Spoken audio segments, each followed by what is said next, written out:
오늘 시간에는 사도행전 강의 97번째 시간입니다. 바울은 왜 로마 시민권을 사용했을까라는 제목으로 함께 말씀의 은혜를 나누기를 원합니다. 바울이 로마 시민권을 사용한 것은 딱 2번이에요. 예전에 빌립보에서 맞고 나서 그냥 막 나가라고 했을 때 감옥에 가두고 막 때렸잖아요. 채찍질했잖아요. 그래서 그냥 나가라고 그러니까 로마 시민권 된 자를 죄도 정치 않고 이렇게 할 수 있느냐 그래서 깜짝 놀랐잖아요. 제발 나가달라. 그런 적이 있었잖아요. 오늘은 맞기 전에 로마 시민권을 사용했어요. 그럼 사도 바울이 맞기 전에 로마 시민권을 사용한 것은 매 맞기 싫어서 그랬을까요? 왜 로마 시민권을 사용했을까요? 딱 2번 사용했는데 오늘 로마 시민권을 사용한 사도 바울의 배경에 대해서 좀 알아보고 우리가 이 말씀을 통하여 우리가 알 수 있는 중요한 교훈들을 한번 살펴보도록 하겠습니다. 로마 시민권이라는 것은 대단한 것이었습니다. 로마 시민권을 가지고 있으면 이 사람을 가장 중요한 것은 함부로 감옥에 가두거나 그 다음에 때리거나 이렇게 할 수 없어요. 어떻게 해야 되냐면은 정확히 재판을 열어가지고 만약에 죄를 지었을 때 만약에 그것이 이 사람을 어떤 조치를 취한다 그런다고 하면 반드시 재판을 열어서 재판 결과에 따라서 처리하지 않으면 안 되었어요. 만약에 그런 절차를 밟지 않고 했으면 본인이 그 대가를 지불하게 돼 있어요. 그러니까 내가 채찍질했다. 근데 사실 알고 봤더니 이 사람 로마 시민이더라. 근데 내가 법적 절차를 안 밟았다. 그러면 어떻게 되냐면은 그 사람이 채찍질을 받고 그 다음에 강등되거나 목이 잘리는 거예요. 그러니까 자기가 로마 시민권 이런 로마 시민권인의 법이 몇 번에 의해서 교정이 돼가지고 결정이 됐는데 이 로마 시민권의 핵심은 함부로 사람을 가두거나 때릴 수 없다는 거예요. 정확히 재판을 열어야 한다. 이것이 가장 중요해요. 로마 시민권 가운데. 로마 시민권 여러 가지가 있지만 이점이 많이 있지만 그중에 가장 핵심은 여기거든요. 그런데 이 로마 시민권을 바울이 오늘 사용하게 됩니다. 어떻게 사용하게 되느냐? 이 처음에 로마 시민권을 사용하지 않았죠. 바울이 예루살렘에 도착해서 예루살렘에서도 복음을 증언하여 하리라라는 것 때문에 이 로마의 시민권을 이제 가지고서 여기까지 왔는데 복음을 증언하게 될 때 복음을 증언할 수 있는 그 기회가 먼저 온 게 아니라 자기를 에베소에 있을 때 자기를 봐서 유대인과 율법과 그다음에 성전을 멸시한다. 이런 것을 통해서 선동을 해서 바울을 죽이려고 했을 때 소요 사태가 일어났잖아요. 그러자 천부장이 무슨 일인가 군대를 끌고 와서 바로 바울을 결박했죠. 지금 결박된 상태예요. 그리고 결박을 하고 끌고 가니까 막 죽이라 막 이렇게 했지 않습니까? 그래서 영내 안토니오 요새 그까지 데리고 가니까 바울이 헬라 말을 써가지고 나도록 할 말을 좀 이들에게 하게 해달라 그러니까 깜짝 놀랐잖아요. 무명의 무슨 자객이 아닌가 생각했는데 유식한 사람이어서 그런 말을 해라. 그래서 했을 때 거기 몰려든 이 예루살렘 시민을 향하여 히브리 말로 이렇게 얘기를 하니까 이 사람들이 바울은 이방인 줄 알고 이방에 가까운 줄 알고 헬라 말만 쓰고 자기 아람어 히브리어는 쓸 줄 몰라서 어벙벙한. 그러니까 오늘날에 미국에 갔다가 2세대가 되면은 한국말을 잘 못 쓰잖아요. 영어는 잘하는데 그럴 줄 알았는데 히브리 말로 유창하게 얘기를 하는 거죠. 이게 바울을 잘 모르는 거죠. 바울은 이 지금으로부터 약 15년 전까지 예루살렘에 살았어요.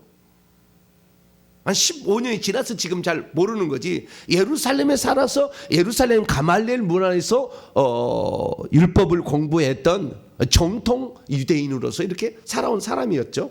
근데 지금은 이제 잘 떠나서 잘 모르는 그런 시점에 있으니까 사람들이 에베소에 있는 사람들은 잘 모르죠. 이 사람이 원래 예루살렘에 살았는지 잘 모르죠. 그러다 고소를 당해서 죽이려고 하니까 그때에 바울이 천부장들은 말할 기회를 대서 히브리어로 얘기하니까 유창한 히브리어로 하니까 사람들이 다 조용해졌어요. 그래서 그들이 화내지 않도록 나도 똑같은 당신과 같은 유대인이다. 길리기아 다소 출신의 이방 지역에서 태어난 유대인이다. 율법의 엄한 교훈이요 가말리엘 그 문화에서 내가 공부도 다 했고 그런 사람이다. 근데 어느 날 이 잘못된 이 예수 믿는 사람들 때문에 내가 그들을 잡으러 가다가 부활하신 예수님을 만났다. 그분은 하나님이시다. 라면서 이제 얘기를 이제 해 나가고 있지 않습니까? 그런데 예수님께서 뭐라고 했느냐면은 이 말 때문에 유대인들이 그냥 막 소동을 일으켜서 티끌을 날리고 막 옷을 막 겉옷을 막 던지면서 막 티끌을 날리며 이 사람을 없애하자고 그랬어요. 무엇 때문에 했느냐? 자, 21절 말씀 봐봐요. 21절. 21절 보게 되면 같이 한번 읽어보시죠. 시작. 나더러 또 이르시되 떠나가라. 내가 너를 멀리 이방인에로 보내리라 하셨느니라. 예수님이 하신 얘기요. 언제? 17절 예루살렘으로 돌아가서 성전에서 기도할 때에 주님이 나타나서 하는 얘기가 18절 보니까 속히 예루살렘에서 나가라. 그들은 내가 내게 대하여 증언하는 말을 듣지 않느냐. 예루살렘은 지금 완악해졌다. 그 다음에 21절 내가 너를 이방인에게로 보낸다. 그러니까 그 예수 그리스도께서는 유대인들을 이 땅에 세우신 목적을 정확히 얘기한 거죠. 나는 유대인들이 먼저 예수 그리스도를 믿게 하고 그 다음에 이방인들을 유대인들을 통해 믿게 하겠다라는. 그래서 로마서 1장에 나오는 것처럼 복음은 믿는 자들에게 구원을 주신 하나님의 능력이 있는데 먼저는 유대인에게요, 그 다음은 헬라인에게로다. 그 순서대로 주님의 구원 경륜이 이루시려고 하셨지만 유대인들은 유대인 선민사상 우월의식에 사로잡혀가지고 우리만 구원받지 무슨 이방인에게 구원을 받느냐. 이방인을 구원하라고 보낸 그 예수는 가짜다. 화가 이빠이 난 거죠. 이제 하나님 경륜을 모르니까. 오늘날도 마찬가지예요. 우리가 오늘날에도요, 그 초대교회는 예수님을 하나님으로 그렇게 섬겼는데 어느 순간부터 하나님의 아들로 바뀌었어요. 하나님의 아들이 아니란 게 아닙니다. 하나님의 아들이신데 그분의 본성은 하나님이신데 저는 어렸을 때 신앙생활 한 번도 예수님을 하나님이라고 들어본 적이 없어요. 하나님의 아들이라 그리스도다 이렇게만 배웠다고요. 그걸 한 30년은 그렇게 아마 지금으로부터 한 30년 모르는 사람 지금도 그럴 겁니다. 근데 지금 무엇이냐? 지금은 천국갈 지금 코앞에 다가왔는데 천국에서 예수님이 아버지의 보좌 우편의 보좌에 앉아 있는 것처럼 생각을 한다고 거예요. 왜? 하나님의 아들이라고 그러니까. 하나님의 경륜을 잘 몰라요. 지금 하나님께서 어느 시대에 지금 우리를 부르고 있는지 과거에 그냥 머물러 있는 거예요. 아직 계시가 완전하지 않을 때, 과정 중에 있을 때.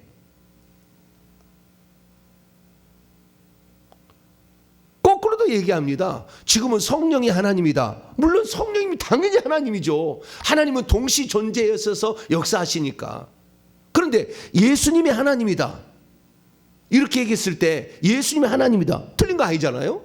성령이 하나님 틀린 거 아니잖아요. 근데 예수님이 성령님이다. 이렇게만 또 얘기하는 것도 문제는 있어요. 왜냐하면은 성령이 오심이 예수님의 오심이지만 성령의 오심을 재림이라고 얘기하면 안 되거든요. 재림은 심판하러 오는 거잖아요. 그러나 예수님은 내가 고아와 같이 너희를 버려두자고 다시 오리라 그랬잖아요. 그러면은 이 예수님이 오신 거거든요. 성령이 오심은. 그러나 예수님이 오셨다고 얘기하지만 그 예수님은 한 분 하나님의 오심이고 뿐만 아니라 진짜 예수님은 재림할 때 오는 거죠. 심판하기 위하여. 그렇기 때문에 이 정확하게 하나님은 동시에 존재하시면서 일하신다는 걸 잘 모르면 어떻게 이걸 표현할지를 잘 몰라. 그리고 이미 예수님 재림했다 이렇게 얘기하는 사람도 막 꽉 찼어요. 엉뚱한 거죠. 예수님이 성령을 보내기 전에도 성령이 이 세상에 있었어요. 창세기 1장 2절부터 하나님의 영은 수면 위에 운행하셨잖아요. 구약에 하나님의 성령은 없었습니까?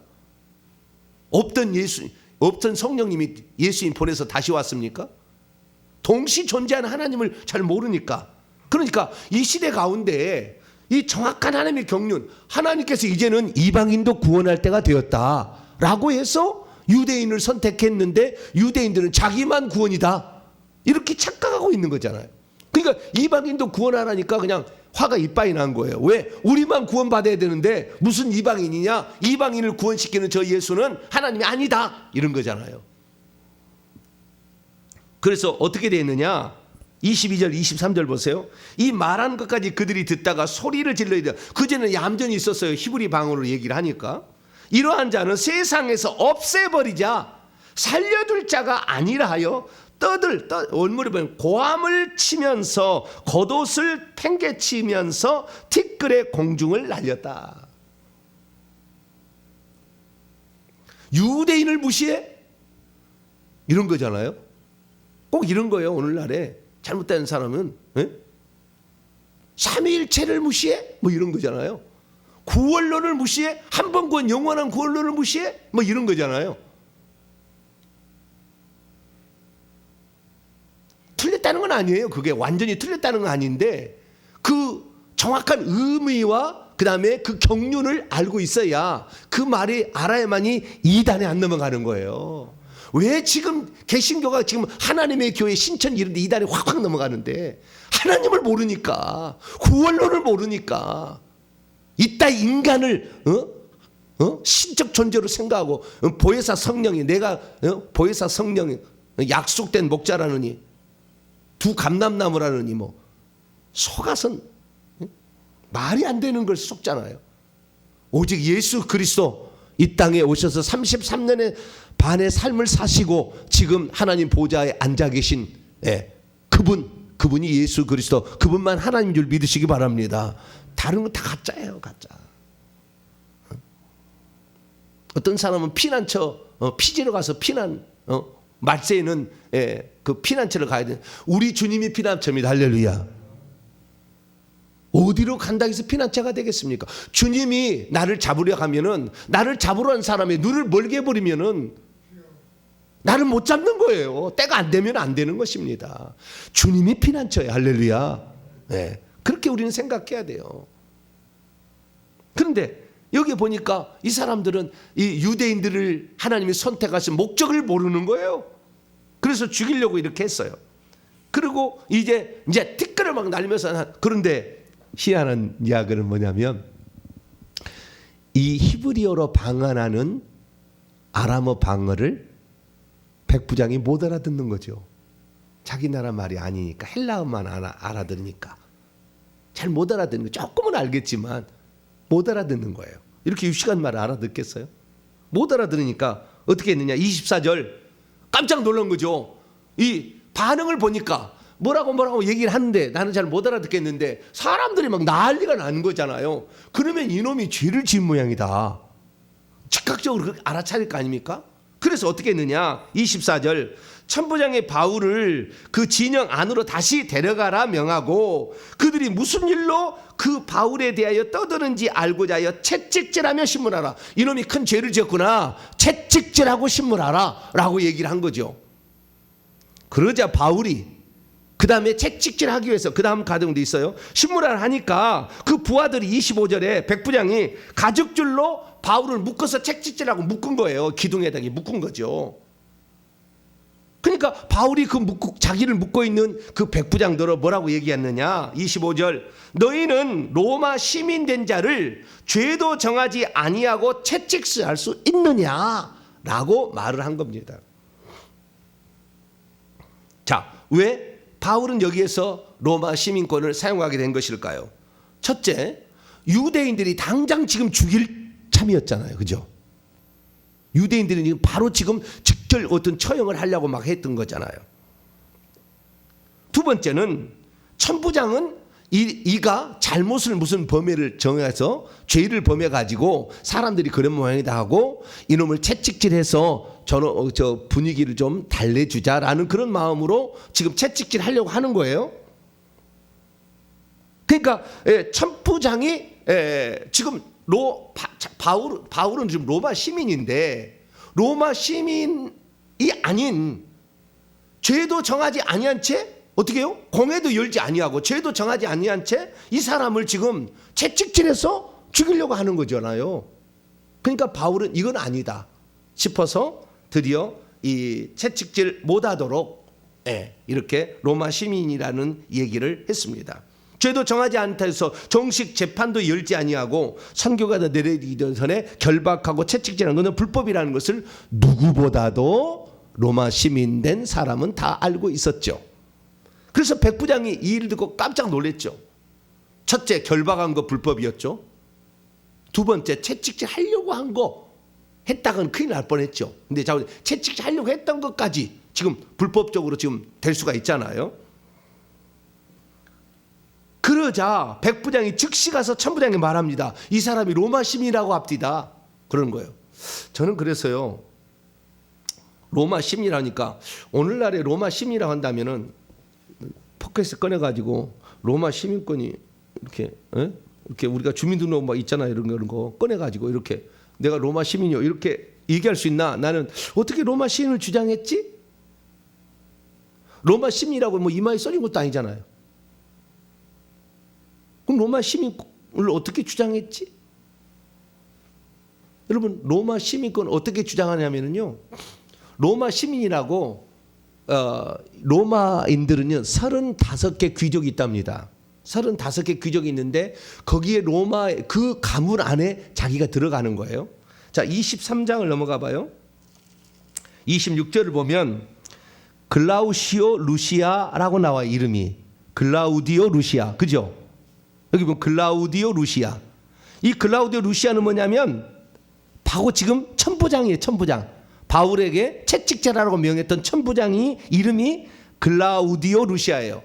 이름은 루시아고 가문은 글라우디예요. 35개 가문 가운데 한 가문입니다. 글라우디아라는 가문에 루시아가 있다라고 로마에 가면은 주민등 그런 학적부가 아니라 그 이름이 기록된 책이 있는 거예요. 책이. 그래서 그 가문에 속해 있다라는 것이 증명이 되는 거죠. 그러면은 그 로마 시민이라고 내가 그러면은 하는데 지금 당장 로마까지 확인할 수는 없잖아요. 그러면 어떻게 로마 시민이라고 믿을 수 있느냐? 이건 한마디로 그러면은 자기가 로마 시민이라고 말하면 되는 거예요.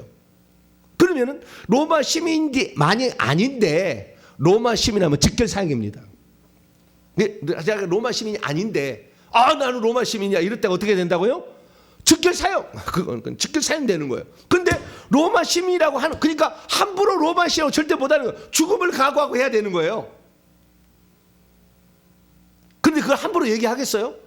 그런데 지금 로마 시민이라는 것이 바울이 가짜라면 이렇게 가짜가 아니라 이전에 지금 빌립보에서 썼잖아요. 그럼 두 번째인데 바울이 로마 시민이라고 하는 것은 그러니까 바울의 로마 시민이라고 하는 것을 들었을 때에 이들은 법을 잘 알고 있는 거죠. 글라우디오라는 그 가문의 밑에 있던 루시아는 금방 그걸 알아들었어요. 27절 보니까 천부장이 와서 바울에게 말하되 내가 로마 시민이냐 내게 말하라 이르되 그러하다. 그러니까 천부장이 의아하게 생각하는 거예요. 28절 나는 돈을 많이 들여서 이 시민권을 얻었다. 바울이 나는 나면서부터라. 이 나면서부터라는 말을 원문에는 어떻게 되냐면요, 나 자신은 역시 태어나게 된 채 있다 이렇게 돼 있어요. 나면서부터라는 말은 틀린 말은 아니겠지만 나는 태어나면서부터 있다. 그러니까 내가 태어나면서 있을 수 있는 확률은 자기 아버지가 당연히 자기 아버지나 자기의 가문이 조상이 당연히 로마 시민이었어야 되는 거예요. 그러니까 바울은 자기 시대에 돈을 주고 그때 당시에는 로마 시민권을 글라우디아 황제 부인도 이렇게 팔았다고 그래요. 돈을 많이 얻기 위해서 돈을 받았고 로마 시민권을 줬다는 거예요. 그래서 글라우디오라는 그 가문의 이름을 그 앞에 붙일 수가 있는 거죠. 그러니까 돈을 많이 들여서 살 수도 있었으나 그럼 얼마나 많이 줬겠어요. 이 로마 시민권을 보호하려, 로마 시민권이나 자기 얻으려면. 이 로마 시민이 되면은요, 심지어 황제도 자기가 이렇게 뭐 할 수 있다고 그래요. 이렇게 뭐 이렇게 선거할 때 황제는 아니겠지만은 그 시장, 그렇죠. 시장 황제는 아니고요. 시장 이런 것도 자기가 될 수 있다고 그래요. 그러니까 투표만 하는 게 아니라 자기가 그것을 할 수 있는, 이것도 할 수 있다고 여러 가지 많이 있는데, 그 시민권을 바울은 태어나면서 바울의 가문이 누군가가 이미 시민이었던 거죠. 그래서 태어나면서부터 이 바울은 시민권을 가지고 있었던 겁니다. 근데 자기가 살다 보니까 유대인들 무식하잖아요. 그냥 막 때려 죽이려고 그러잖아요. 그 다음에 남의 나라에서 지금 지배하고 있다고 천부장도 막 함부로 하잖아요. 그죠? 그러니까 바울이 이건 아니다라는 거예요. 이건 아니다. 그래서 나는 로마 시민권이라고 정확히 주장하니까 이제부터는 벌벌 떠는 거예요. 29절 보니까 신문하던 사람들이 곧 그에게서 뒤로 물러갔습니다. 천부장도 그가 로마 시민인 줄 알고 그 결박감 때문에 두려워했어요. 나중에 벨리스 총독에게 이제 이 얘기를 하게 될 때 총독한테 거짓말합니다. 뭐라고 거짓말하냐? 자, 23장을 한번 봐봐요. 27절 보면은 총독 벨리스에게 거짓말하는데, 이 사람이 유대인들에게 잡혀 죽게 된 것을 내가 로마 시민 줄을 들어 알고 군대를 거느리고 와서 구원하였습니까? 나중에 얘기를 해서 하란 거지. 로마 시민 줄을 알고 군대를 거느리고 와서 보호하러 갔대. 거짓말이죠. 왜? 로마 시민이 아닌 로마 시민자를 그렇게 막 결박하고 때리려고 했다는 말했다가는 쥐가 모가지가 날아갈 것 같으니까 거짓말하는 거잖아요. 나중에. 그러니까 이만큼 컸다는 거예요. 여기서 우리가 알 수 있는 사실은, 그래서 결국에 여기까지 얘기를 하고 결론적으로 얘기를 해보죠. 천부장은 이제 정식으로 재판을 하도록 할 수밖에 없어요. 그래서 30절에 이튿날 천부장이 유대인들이 무슨 일로 그를 고발한지 진상을 알고자 하여 그의 결박을 풀어주고 명하여, 결박을 풀어줬다는 것은 너는 죄가 아니다, 너는 죄인이 아니다, 이런 거잖아요. 제사장들과 온 공회를 모으고 바울을 데리고 와서 이 공회에서 재판을 받으라. 너는 유대인이니까 라고 이제 정식으로 재판을 공회에서 열어준 거죠. 그렇지만 공회에서 열어줬어도 이 살인하는 권한은 없어요. 죽일 수 있는. 그러니까 이것은 로마에게, 황제에게 항소를 해버리면 이 죽이려고 판정을 냈어도 죽일 수가 없는 거예요. 사실은 로마 시민이라면. 로마 시민이 아닌, 예수님 로마 시민이 아니었으니까 거기에서 공회에서 죽이라고 사형 언도에서 죽여버렸잖아요. 그건 로마 시민이 아닌 유대인이니까 가능한 것이고, 바울은 유대인이면서 로마 시민이었기 때문에 나는 로마법에 항소한다 그러면은 이제 건들 수 없는 거죠. 유대인이랄지라도 두 가지 시민권을 가지고 있으니까. 그래서 이 바울은 이 로마의 시민권을 사용하는 것을 보게 됩니다. 우리가 여기서 알 수 있는 놀라운 사실은 뭐냐? 바울이 법을 잘 알고 있었다라는 거예요. 난 여기서 참 오늘날의 목회자가 많이 공부해야 된다는 생각을 여기 합니다. 그 나라에 선교하러 갔으면 그 나라의 법을 잘 알고 있어야 되는 거예요. 그래야만이 복음을 전파할 때 억울한 일 당하지 않죠. 법을 모르니까 법 위에 지배하려고 하잖아요. 지금 천부장도 월권 남용을 하고 있었어요. 법을 모르는 사람들인 줄 알고. 그렇다 그 말이에요. 그러니까 우리가 법을 모르게 되면 이렇게 법을 남용하는 자들에 의해서 인권이 유린될 수가 있는 겁니다. 그래서 바울은 복음 전할 때 하나님께서 왜 로마 시민권 된 바울을 전 세계에 복음을 전하게 했을까? 베드로는 로마 시민권이 없었잖아요. 그 베드로는 보호해 줄 수가 없어요. 아무도. 그러나 바울은 어디 가더라도 1차 보호장치가 있었던 거죠. 로마의 대제국 로마로부터 보호받을 수 있는 권한이 있었던 거죠. 그래서 우리가 참 저는 여기서 많이 느끼는 건 뭐냐면은, 세상법도 복음 전하는 자는 잘 알고 있어야 된다. 이게 바울이 여기서 무슨 매를 맞기 싫어서 그런 게 아니고, 바울은 사명을 잘 알고 있었습니다. 이스라엘 백성하고 그다음에 왕들하고 이방인들에게 복음을 증언할 때 아직 자기가 죽을 날이 안 가까웠는데 여기서 개죽음을 당할 필요는 없다 이거죠. 그래서 아직 죽을 날이 안 가까웠는데 여기서 죽이려 하는 것은 억울하다라고 해서 나는 로마에 가서 복음을 증언하리라 그 마음을 품고 있었고, 이미 주님도 그걸 알고 있었어요. 나중에 주님이 그걸 얘기해 줍니다. 넌 로마까지 갈 거다. 그래서 이 사명이 아직 안 끝났어요. 바울에 있어 사명은 로마에 가서 서바나까지 복음을 전하는 그 사명인데 사명이 아직 끝나지 않았기 때문에 지금 죽을 일은 아니다. 그렇다고 한다면 자, 예루살렘에서 나를 보호할 사람 누구냐? 사실 바울은 예루살렘에 왔을 때에 예수 믿는 야고보와 수만 명의 유대인들이 있다고 그랬어요. 예수 믿는 사람이. 단 한 사람도 와서 도와주거나 증언해 주지 않잖아요.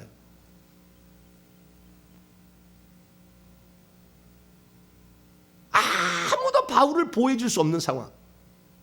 로마 시민권이 지금 바울을 보호해 주고 있는 것이고 로마 시민권에다가 오히려 유대인이 아닌 천부장이 로마 병사가 바울을 보호해 주는 얼토당토 않은 상황으로 지금 가고 있잖아요.